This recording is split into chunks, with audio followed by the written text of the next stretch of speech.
गुरुकुल नहीं जा पा रहे हैं तो गुरुकुल को घर ले आइए। और ऐसे बहुत सारे मॉडल हैं हमारे पास जहां मैंने देखा कि माता पिता ने घर पे ही बच्चों के लिए ऐसा वातावरण पैदा कर दिया।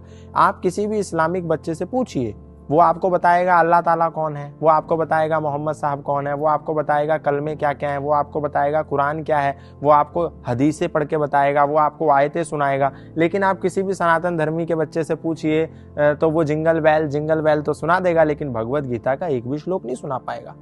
अब आप कह रही हैं कि बच्चे क्या जानने चाहिए? पहले तो माएँ जाने, माता निर्माता भवती। माता अच्छी होगी, माता जानती होगी, तभी तो वो बच्चों को पढ़ाएगी। माता यदि टिकटॉक पर वीडियो बना करके डांस करेगी तो बच्चों से हम ये अपेक्षा नहीं कर सकते कि वो हनुमान चालीसा आपको पढ़ करके सुना देंगे, है ना।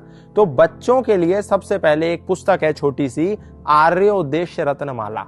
ये पुस्तक जो है इसमें 100 डेफिनेशंस हैं। जैसे पहली डेफिनेशन धर्म की, दूसरी डेफिनेशन अधर्म की, तीसरी डेफिनेशन ईश्वर की, चौथी डेफिनेशन विद्या की, पांचवी अविद्या की। ऐसे सारे जो मूल सनातन संस्कृति है उसकी जो मुख्य परिभाषाएं हैं, वेदोक्त परिभाषाएं हैं, सत्य आधारित परिभाषाएं हैं, विद्या पर आधारित परिभाषाएं हैं और ज्ञान आधारित परिभाषाएं हैं, वो आर्योद्देश्य रत्नमाला में है। आपके बच्चे को पता होना चाहिए कि धर्म क्या है, उसको पता होना चाहिए ईश्वर क्या है, उसको पता होना चाहिए सत्य क्या है, उसको पता होना चाहिए स्वर्ग क्या है, उसको पता होना चाहिए नरक क्या है, उसको पता होना चाहिए पाप क्या है और पुण्य क्या है, ताकि उसको संसार में, इस समाज में कोई भी ढोंगी, कोई भी पापी, कोई भी दुराचारी, कोई भी अत्याचारी उसको ठग ना पाए।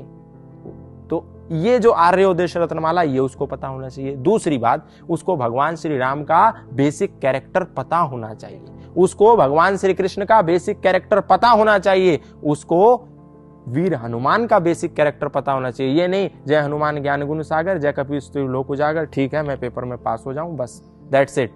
ये नहीं उसको कि हनुमान जी पर लाल सिंदूर लगाया हो गया, ये नहीं कि राम लक्ष्मण जानकी जय बोलो हनुमान की हो गया, ये नहीं कि राम जी के आगे माथा टेक दिया लेकिन राम जी कौन थे पता ही नहीं।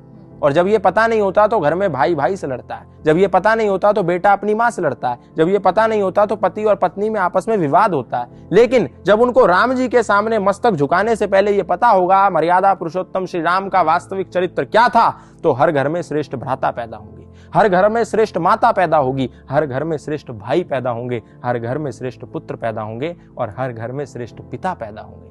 तो हर नौजवान को, आपके हर बच्चे को कम से कम भगवत गीता के 50 श्लोक आने चाहिए, उसको हनुमान चालीसा आनी चाहिए, उसको आपके पूर्वजों का चरित्र पता होना चाहिए। क्योंकि नहीं पता होगा तो कोई भी बोलेगा जाओ 9 गजा पीर पे चादर चढ़ाओ, आपके बच्चे को पता ही नहीं, क्योंकि वो तो राम को, हनुमान को, कृष्ण को और 9 गजा पीर को, गाजी बाबा को और मोइनुद्दीन चिश्ती को, सबको एक ही श्रृंखला में रखता होगा।